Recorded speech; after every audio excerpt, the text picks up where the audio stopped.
Dok, bakit ka meron neto, ha? Bakit may picture ka ng nawawala akong anak? Hindi mo ba talaga ako naaalala? Hindi. Sabihin mo sa akin, buhay pa ba ang anak ko? Umalis ka na. Marami pa akong gagawin. Buhay pa ba ang anak ko? Oo! Buhay na buhay ako! Ako ang anak mo na iniwan mo sa palengke dati! Nagtataka ka? Isa na akong trans ngayon. Alam mo, buti na lang, may mabait at mayamang pamilyang kumukup sa akin. Kaya maganda yung naging buhay ko. Tingnan mo, naging doktor pa ako. Kaya salamat sa'yo at iniwan mo ko. Anak, hinanap kita. Umasa ako na babalik ka. Hindi na importante yan. Ayaw na kita makita at hindi na kita kailangan. Kaya umalis ka na! Hello po. Kamusta po yung pasyente? Dok, si nanay naman yung nagkasakit. Kamusta na siya? Okay naman. Sa iba ko na lang siya ipapaasikaso, ha? Anak? Anak, please! Bakit anak tawag mo sa kanya, Nay? Sure ka ba na habang buhay ka magagalit sa nanay mo? Nakita ko results niya kanina. Anytime, pwede siya mawala. Magpapahangin lang ako. Nasaan na sila? Hello, nurse? Nasaan yung pasyente dito sa room 214? Anak? Ako ba hanap mo? Nay, akala ko may masamang nangyari na sa'yo. Anak, hindi na kita iiwan. Good news! False alarm lang pala yung nakita namin result sa nanay mo. Ibig sabihin, magiging okay siya. Salamat naman. Nay, ayoko na mawala ka sa akin, ha? Yay! May ate na ako! Nay, sorry.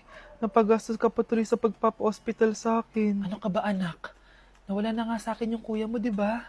Ayoko namang mawala ka din sa akin. Hello po, good morning. Dok, ano po balita? Makakalabas na po ba si Scarlett bukas? Ma'am, may good news po ako. Pwede na po lumabas si Scarlett bukas. Salamat sa Diyos! Hindi na ako magiging pabayang ina. Ayoko na maulit yung nangyari sa kuya mo. Nay, ano pala nangyari kay kuya? Hindi mo pa nakakwento sa akin yun. Ha? Bata pa yung kuya mo, anak, nung nawala ko siya sa palengke. Mare, magkano tong sitaw? 50 na lang sa'yo, Mare. Ang mahal naman, Mare. Pwedeng 20 na lang to. Mga laruan ba yun? Ang ganda nun na. O siya, sige na. Kumare naman kita eh. Ayun yung gusto ko sa'yo eh. Tara na, anak. Anak, anong lugar na to? Nasaan yung batang yun? Nasaan na si nanay? Nay! Anak!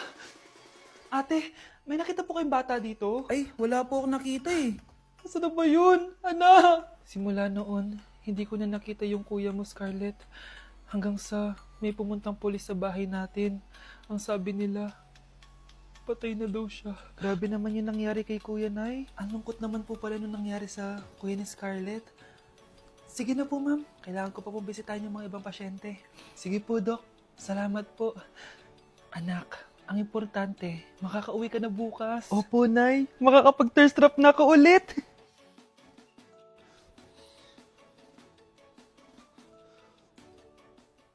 Anak, tara na, uwi na tayo. Nay, may pinapabigay pala si Doc sa'yo. Oh, ano naman kaya to?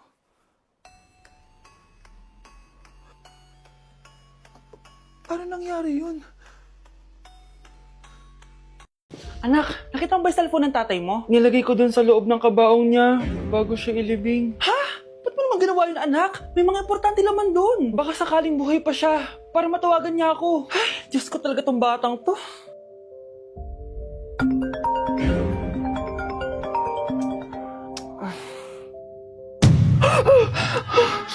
Patawag si tatay.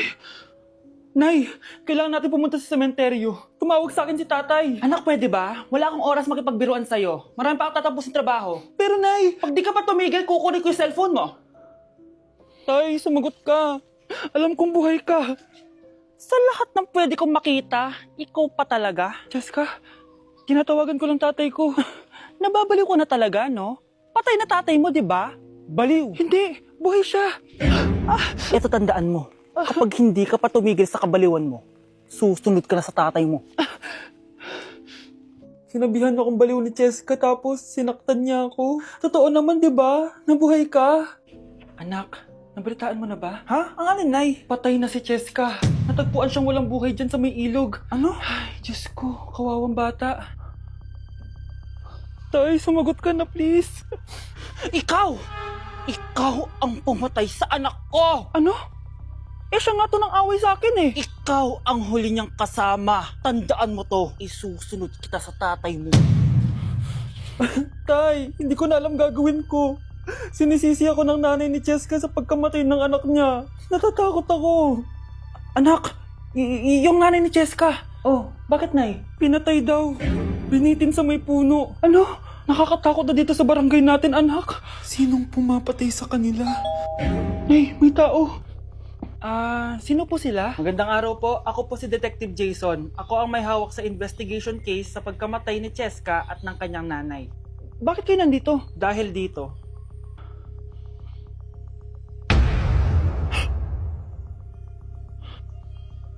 Nay, ikaw pumatay sa kanila? Oo, anak. Narinig ko lahat ng mga sumbong mo sa tatay mo. Cellphone ni tatay. Pinangako ko sa tatay mo bago siya mamatay na poprotektahan kita kahit makapatay man ako ng tao. Sumama ka sa akin, ma'am, para ma-interview ka namin. Tandaan mo to, anak. Kahit nasa kulungan ako, poprotektahan kita. Tumawag ka lang. Nay, bakit po? Mga sinungaling kayo? Paano niyo nagawa sa akin to, ha? Nay, anong sinasabi mo? Hindi namin maintindihan. Ikaw, Scarlett.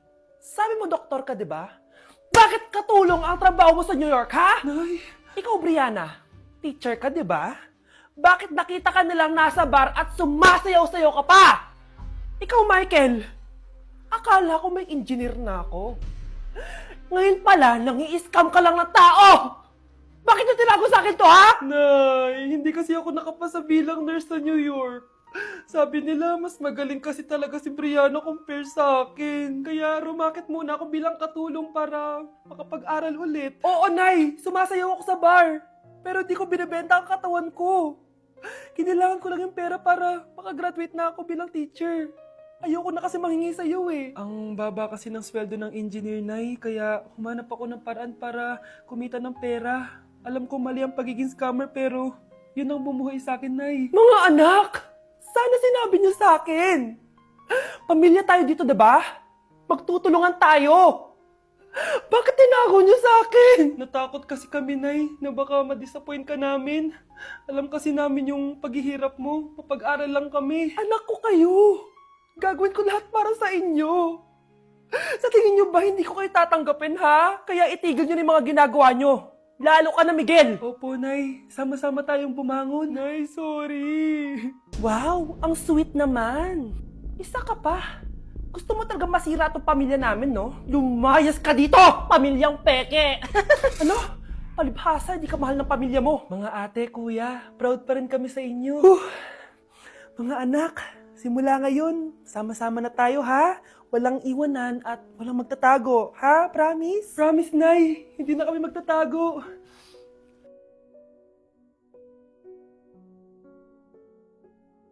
Kyle, anak. Uuwi yung mga kapatid mo. Talaga, Nay. Tagal kong hinintay ito. Grabe. Akala ko nakalimutan na nila tayo kasi successful na sila eh. Miss ko na sila. Tagal na din nung last na pumunta sila dito. O sige na, anak. Hintayin mo sila sa labas, ha? Maghahanda lang ako ng kakainin natin mamaya. Uy, Kyle, balita ko, uuwi yung mga kapatid mo ah. Opo, tita. Paano niyo po nalaman? Basta, siguro proud yung nanay mo kasi successful yung mga anak niya, no? Oo naman, tita. Nagbunga lahat ng paghihirap ni nanay sa kanila. Deserve niyo yan. Malapit nyo nang malaman ng totoo, walang sikretong hindi nabubunyag. Pasok na po ako, tita. Sige. Hello, Nay! Nandito na yung anak mong doktor all the way from New York! Hi, Nay! Nandito na yung anak mong teacher all the way from Central Elementary School! Hello, Nay! Nandito na yung anak mong engineer! Naiyak naman ako. Nakumpleto din kayo magkakapatid. Sana nakikita to ng tatay niyo. Masaya ako na nandito kayo, ate, kuya. Sana maging successful din ako na kagaya niyo. O siya na, kumain na kayo ha. Galing pa kayo sa malalayo eh. Wow naman, Mare. Bigatin na yung mga anak mo. Saya-saya. Oo naman, Mare. Ilang taon din akong kumayod para mapagtapos lang sila. Pero worth it naman, di ba? Teka, Mare, para mas masaya, may kailangan kang malaman. Oh, eto. Ha? Ano to, Mare?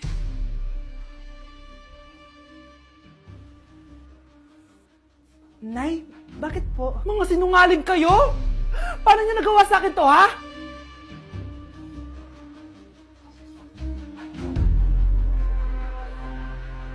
Bes, bakit ka absent kahapon? May pinuntahan kasi ako, Bes. Ano yan? Ba't mo tinatakpan yung bibig mo? Mabaho ba yung hinga mo? Ano kasi?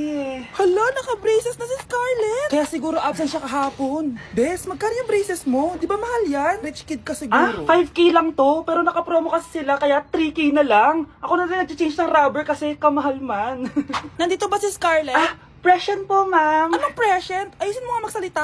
Sorry ma'am, di po kasi ako makapagsalita na maayos. Masyakit po kasi yung braces ko. Ay wow, kala mo talaga. Anong ginagawa niya? Over naman sa pakita ng brace? Bes, ano yan? Ba't ganyan ka mag-tiktok? Siyempre para makita ng mga friends ko na may braces na ako. Ganon? Tsaka para ma-ROI ko na din to, no? Sige, Bes. Tingkad